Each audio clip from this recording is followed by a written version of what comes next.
లేకపోతే వెంటిలేటర్ పై నుండే ఆంధ్రప్రదేశ్ రాష్ట్రాన్ని కాపాడుకోవడం చాలా కష్టమయ్యేది. నేను బయట ఉన్నప్పుడు చాలా విషయాలు క్రిటిసైజ్ చేశాను.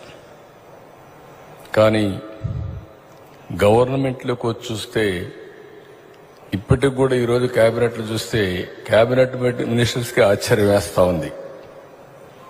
ఇన్ని అవకతవకలు చేయగలిగారా అని.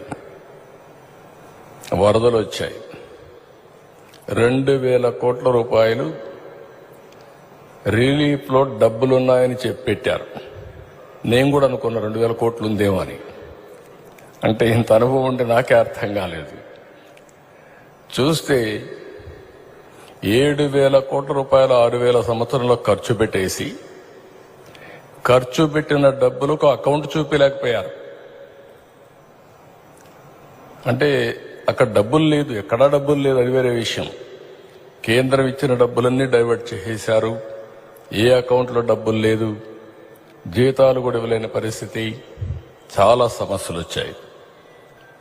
అయితే చాకచక్యంగా 1 by 1 చేసుకుంటూ వచ్చాం. ఈ సందర్భంగా నేను ఒకటే మిమ్మల్ని అందరినీ కోరుతున్నాం, ఈరోజు మనం గెలిచాం, గెలిపించారు ప్రజలు. చాలా యాస్పిరేషన్స్ పెట్టుకున్నారు, మామూలు కాదు. ఎప్పుడు కూడా నేను రాజకీయాల్లోకి వచ్చిన తర్వాత చూశాను, మొట్టమొదటిసారిగా 93% స్ట్రైకింగ్ రేట్, 58% ఓటేసిన సందర్భం ఎక్కడా జరగలేదు. తెలుగుదేశం పార్టీలో వేవ్స్ చూశాను నేను. 94లో ఉధృతమైన వేవ్ అది, అప్పుడు కూడా ఇంత మెజారిటీ రాలా. ఆ తర్వాత 83 కానీ 84 కానీ 99 కానీ ఎప్పుడు కూడా రానటువంటి విజయం వచ్చిందంటే ఎన్నికల సమయంలో మీరందరూ ఒకటే గుర్తుపెట్టుకోవాలి, 3 పార్టీలు అనుసరించిన విధానం, అభ్యర్థుల ఎంపిక మొదలుకుని ఎన్నికల క్యాంపెయిన్ దగ్గర నుంచి ఏ చిన్న పొరపాటు జరగకుండా ముందుకెళ్ళాం. గెలిపే ధ్యేయంగా పనిచేశాం. అందుకే ఇంత గెలుపు వచ్చింది.